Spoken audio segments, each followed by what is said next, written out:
Alright, YouTube, link in the description to CNN stooping to a new low. Now, don't vote that video down. Vote it up so that more people can actually see what they're trying to pull on the legacy TV audience. Those of us who are millennials, Gen Xers, younger boomers, and some really old people, honestly, now at this point, see a little, like Jill Stein on the internet or something. We realize what's going on. CNN is directly under marching orders from the Clinton campaign. Now, Donna Brazil's attempt to say, well, the Wikileaks files probably have malware on them, that didn't work. People are still reading them. Uh-oh. Time to blame Russia. Uh-oh, that's not working either. People have become desensitized. So they had CNN trot out this little quip about how accessing these emails on Wikileaks is illegal. It's against the law. And it's not. It's a complete and utter lie. Now, the word that they used in order for plausible deniability here, when people point out how stupid it is, said possession. Technically speaking, yes, downloading a bunch of WikiLeaks materials to your computer is technically illegal. It's kind of blue law style because, the same is true about downloading music, downloading PDFs of a million different books under the sun, and very, very few people are ever prosecuted because of the sheer volume of people actually doing it, unless it's totally systemic and or they're redistributing pirated material or whatever. They tend not to be targeted because it's literally a large chunk of the entire population. Good luck going after the tens or hundreds of thousands of people that are storing these documents in some way, shape, or form. It's never going to happen. Technically, though, on that count, he's right, but accessing the material is not illegal. As soon as that material hits WikiLeaks, it becomes public domain. Even though it's stolen, technically, even though it's the result of espionage, it's the result of traitors, it's the result of Russian agents, or whatever they're claiming now. And next they'll say it's the Chinese, or some Vatican conspiracy because they said bad things about Catholicism. The Pope's doing it to us. Oh no, theocracy bad. Oh, we take back what we said about how the Pope was great and a social reformer, and he doesn't like transgendered people, I guess. But he's okay with condoms, so it's an improvement. Accessing the material on WikiLeaks is in no way illegal, unless you're storing it. And who exactly would formulate such a case against you? Who exactly would be the one making the legal claim? John Podesta? Hillary Clinton? The DNC at large? Who? The FBI? I don't think it's going to happen. That being said, a warning to people, I wouldn't encourage you to store these materials, because even if the chances, like remote next to zero, that any prosecution would ever come from it, don't open yourself up to chance. It's already on WikiLeaks. It's not going anywhere. I'd point this out, though. If the government were serious about pursuing some sort of legal battle against this sort of stuff, they would have already had WikiLeaks Twitter taken down. They would have told Twitter, okay, we're going to knock your entire network offline if you don't get rid of them because we're tired of this shit. Their website wouldn't be there.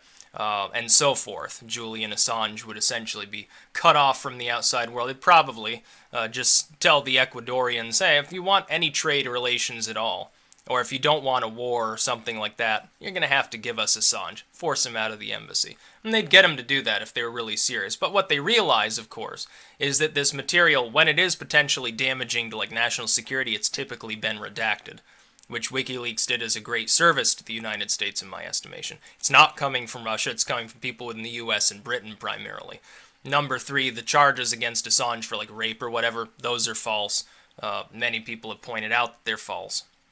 Number 4, the people taking this material and analyzing it are not breaking any law. I broke no law, for example, when I spoke about WikiLeaks Goldman releases there.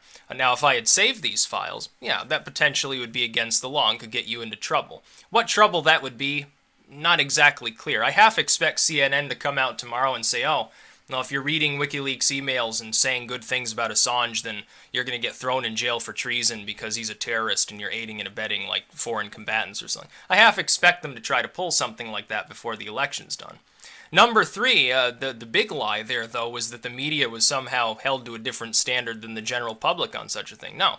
The public domain status of everything WikiLeaks is posting applies to you, it applies to me, and it applies to those people in the so-called media, the legacy media, the fake journalists, people who have press credentials and a multi-million-dollar corporation, which is what the press is, and think that that gives them extra leeway on the law. It doesn't, actually. What those press credentials and their recognition by the government specifically gives them is access to the Rose Garden speech, Obama's press conference, conducting a debate, moderating a debate on TV in a live stream, something like that. Other than that, it doesn't give them any extra legal leeway. It doesn't give them any extra rights. You can take your iPhone and walk down the street. You can record the police. You can record a politician who's walking by. You can take footage of the White House if you want, if you really want to. There are only a very small number of sites around the country where that's kind of frowned upon for some of these black sites or whatever, military installations. Other than that, feel free, You probably don't want to attach your iPhone to a drone and try to fly into Area 51, just hazarding a guess here. But no, I wouldn't encourage anybody to download this material because it is potentially illegal. At the very least, it's in a gray area. Like myself, I read the material. Do you think I'm stupid enough to download it? No, I'm pushing 50,000 subscribers. I know full well that if Clinton gets into power, she may go after some of the, people that have been critical of her, specifically those who have more of an audience. I don't know if I rise quite to the level that she'd bother. 45,000 subscribers on YouTube, that's pretty good, but then there are people with millions of subscribers that are even more critical. So I'm probably fairly low on the totem pole when it comes to persecution and prosecution, but hell, why take a chance? I can read it right on Wikileaks. Why the fuck would I want it on my hard drive? I'm trying to figure out ways to clean out more of my hard drive, keep the computer running smoothly, make sure I get enough room for those friggin' videos and all the rare Pepes. You think I have a lot of space to dedicate to that crap? That's not going to happen. It's all on Wikileaks. You can tweet about it. You can share the links around. That's not illegal. And CNN is completely wrong. And they know that they're wrong. They're saying this specifically to try to limit the impact of WikiLeaks leaks because they're damaging.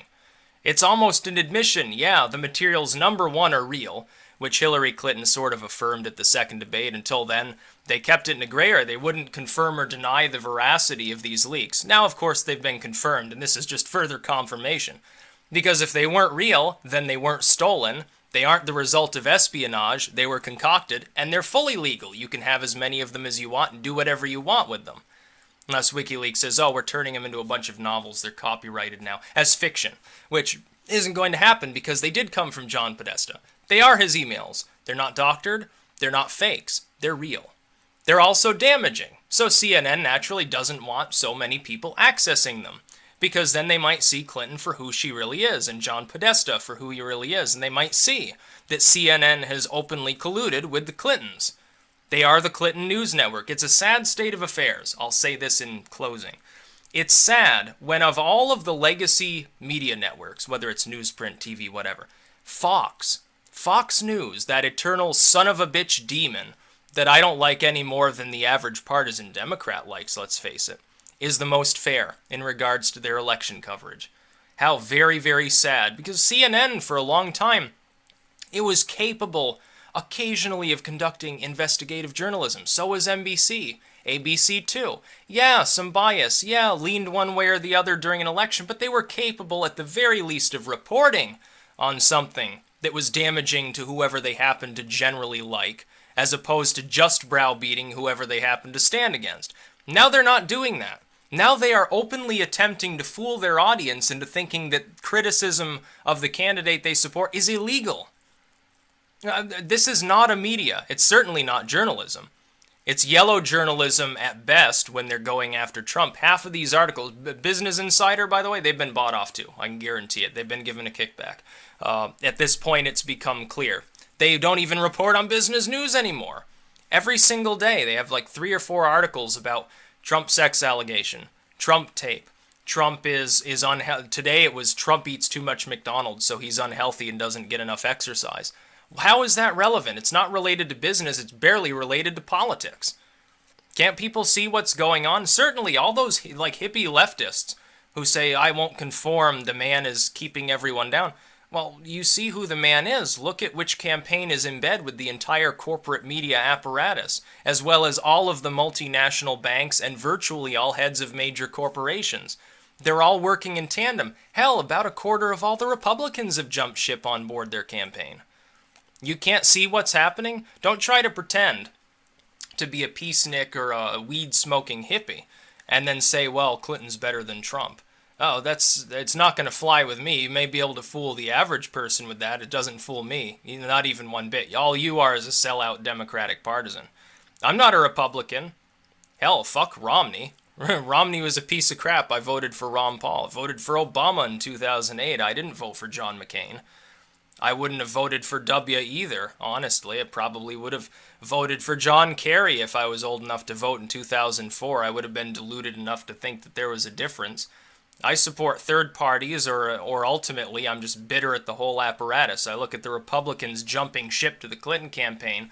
I look at what the media is doing, including some aspects of the media. Look at what Glenn Beck did. Glenn Beck endorses Hillary Clinton.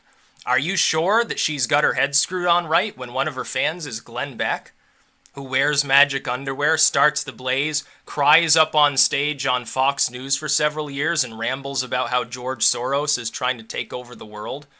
Are you sure that with all these people in bed with your candidate, that she's really not completely fucking nuts? I think she is. When I see the growing number of true lunatics surrounding this candidate, I say there's something going on here, and it makes me feel a little bit uncomfortable. But thankfully, Wikileaks is there to set the record straight a little bit, and it's not illegal to access Wikileaks material. If you're downloading it, yeah, potentially it's against the law. But again, what are the fucking odds that anybody is going to pursue legal charges? That being said, of course, you probably shouldn't be downloading that material because, of course, Clinton might get elected and just try to headhunt all of her critics. Maybe she would throw a million people in jail. She'll say, oh, well, the Anti-Treason Act allows us to re-educate you. Welcome to Big Brother. Here, stare at this screen for the next 2 years or something like that. You could see something like that. I don't think it'd be quite that dystopian. I just think that things would be really boring and really screwed up in general for 4 years. That's about all. Peace out.